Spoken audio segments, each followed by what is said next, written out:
जय माता दी सभी को। हर हर महादेव। आज जो मैं प्रेस साधना देने जा रही हूँ, इसको करण पिचासनी भी बोल सकते हैं, प्रेस साधना भी बोल सकते हैं, क्योंकि यह साधना ही ऐसी है।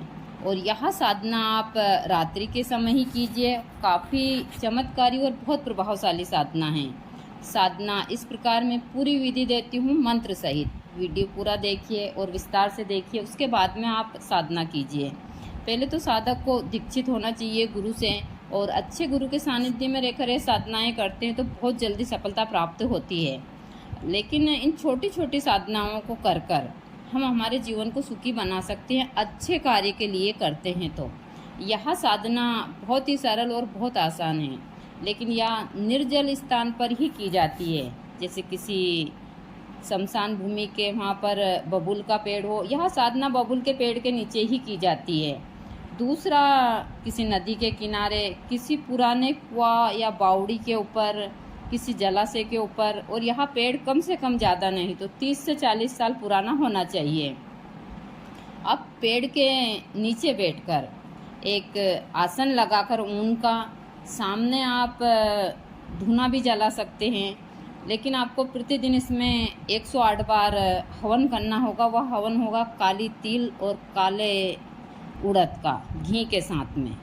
दूसरा, आपको इसमें ज़्यादा कुछ नहीं, थोड़ी बहुत मिठाई और पानी वगैरह लेकर जाना। और यह साधना रात्रि के समय ही होती है, 11 बजे से तो 1:30 बजे के बीच में। आप इसमें जाप के लिए रुद्राक्ष की माला ले सकते हैं। प्रतिदिन ज़्यादा नहीं तो आपको 11 माला इसकी करनी है। मंत्र बहुत छोटा है, इस मंत्र को आप कंठस्थ कर लीजिए। पूरा वीडियो देखिए, विधि देखिए, और आप साधना करते हैं तो इसमें ज़रूर सफलता प्राप्त होती है। मंत्र इस प्रकार है: ओम साल सलिता सोलल बाई कानन पड़ती धाई आई ओम लम लम ठम ठम फट स्वाहा। मंत्र एक बार और बोल देती हूँ मैं: ओम साल सलिता सोलल बाई कानन पड़ती धाई आई ओम लम लम ठम ठम फट स्वाहा। इस जो यहाँ मंत्र है, इस मंत्र को आपको काली तिल और काले उड़द से इसका हवन कम से कम ज़्यादा नहीं तो 108 बार करना है आपके 11 माला जाप के बाद में। दूसरा, इस साधना को मजबूत दिल वाले इंसान को ही करनी चाहिए, क्योंकि जब प्रेत के रूप में महिला आ सकती है, एक परछाई भी दिख सकती है आपको। दूसरा, इसमें बहुत सारी चीज़ें हैं जिसका मुझे ध्यान रखना पड़ रहा है, जो मैं कुछ शब्द का इस्तेमाल नहीं कर रही हूँ, क्योंकि इसके ऊपर बहुत सारी चीज़ें हैं कि कॉपीराइट वगैरह आ जाता है। तो मैं आप लोगों को सरल चीज़ें ही बता देती हूँ।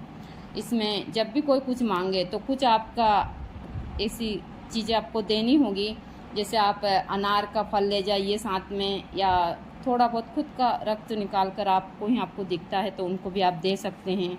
दूसरा, आप इसमें जो एक बुरा कोला आता है उसका इस्तेमाल भी कर सकते हैं। या तो आपके रूप में कोई महिला के रूप में भी कोई आ सकती है, पुरुष के रूप में आ सकता है प्रेत, या फिर किसी छोटे बच्चे के रूप में, किसी रूप में भी साधना काल में वह आ सकता है और कुछ मांग सकता है। तो जैसे मैंने बताया आपको, आप भुरकला दे सकते हैं, उसको नींबू दे सकते हैं, उसको काट कर और फिर उसको अपने वचन में बांध कर आप अच्छा कार्य उससे करवा सकते हैं। यदि आप सच्चे मन से करते हैं तो ज़रूर साधना में सफलता प्राप्त होती है। यह मेरा खुद का अनुभव है, मैंने पहले वीडियो में डाला। इस साधना में हमको आज से 20 साल पहले गुरुजी को और दोनों को काफ़ी सफलता प्राप्त हुई थी। उसके बाद हमारा जीवन में बहुत परिवर्तन आया था। उसके बाद ही हमने आश्रम, सारी चीज़ें उस हिसाब से बनाई थी, क्योंकि हमेशा कहते हैं कि जो काम छोटे अधिकारी कर सकते हैं वह बड़े लोगों के पास देर से, क्योंकि वही हमको वहाँ तक लेकर जाते हैं। तो यही सारी चीज़ें होती है, तो मैं हमेशा वही चीज़ें देती हूँ जो लोग आसानी से कर लें। तो आप लोग इन साधनाओं को कर कर अपने जीवन को सुखी बना सकते हैं। देखिए, मेरा मेन मकसद है कि आप सही तरीके से करें, अच्छे कार्य के लिए करें। मेरे जीवन में भी बहुत कठिनाइयाँ आई हैं, लेकिन मैंने गलत चीज़ों का उपयोग कभी नहीं करा, अपनी शक्तियों का इस्तेमाल गलत कामों के लिए नहीं करा, क्योंकि बहुत सारी चीज़ें हैं। जब हमको वहाँ पर कुछ साधनाएं करते हैं तो हमारे गुरु होते हैं जो हमारे ऊपर कुछ लेते हैं हमसे वरदान के रूप में, और हमको देना पड़ता है। और जब हम देते हैं तो उसका उल्लंघन नहीं करते हैं, वरना हमारी साधनाएं छिन्न हो जाती है।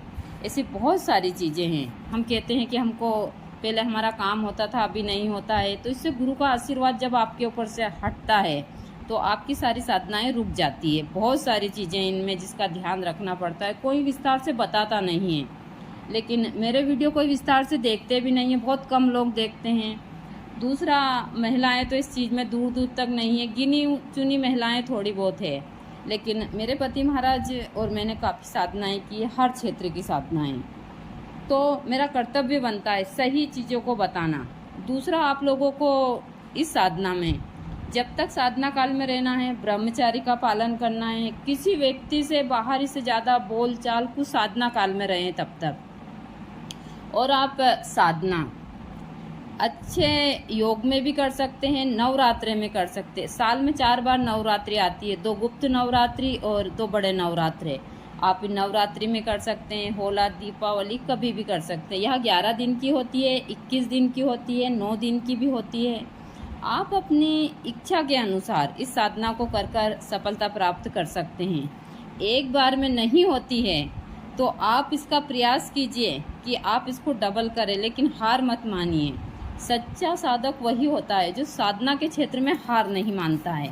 मैं हमेशा सभी को बोलती हूँ, इन छोटी छोटी साधनाओं को कर कर आप बहुत सारी चीज़ें प्राप्त कर सकते हैं। लेकिन यह साधना बबूल के पेड़ के नीचे होती है। जैसा मैं हमेशा बताती हूँ कि चाहे पितृ हो या प्रेत हो, उनको यह स्थान एक दिव्य स्थान की तरह है और यह बहुत ही पवित्र माना जाता है। बबूल का पेड़ आयुर्वेद की दृष्टि से भी बहुत ही चमत्कारी प्रभाव दिखाता है, लेकिन यह तंत्र में प्रेत साधना